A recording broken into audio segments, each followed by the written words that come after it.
કેટલાય પરિવારો બરબાદ થઈ ગયા દારૂમાં. એનો જવાબદાર કોણ?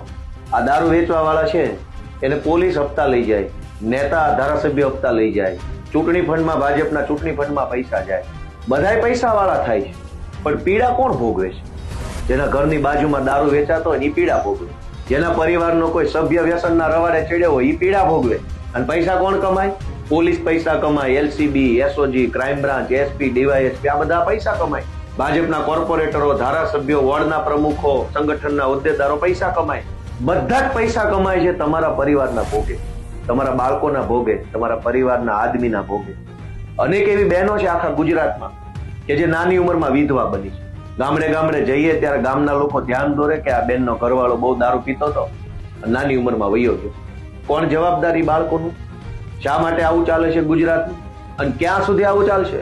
આ જેમ ફાવે એમ દારૂ વેચાય છે તો કોઈ પકડવા વાળું નથી. જનતા જો સેજ પણ ફેસબુક પર ભાજપની પોસ્ટ મૂકે તો પોલીસ પકડી જાય છે. દારૂ વેચો તો નહીં પકડે, ભાજપનો વિરોધ કરશો તો પકડશે. આ પરિસ્થિતિ ક્યારે બદલાય? અને અમે આ પરિસ્થિતિ બદલવાની વાત કરી કે ભાઈ અમારે આ બદલવું છે. દારૂ વેચાય એ પકડાવવો જોઈએ, પાર્ટીનો વિરોધ કરે ન પકડાવવો જોઈએ. એ પરિસ્થિતિ લાવવા માટે આમ આદમી પાર્ટી સંઘર્ષ કરે છે તો ભાજપ વાળા અમારી પર કેસ કરે છે. આ દારૂના દૂષણનું કાંઈક તો રસ્તો હોવો જોઈએ. ક્યાં સુધી આ બેનો દીકરીઓના નિશાસ આપણે લેવા?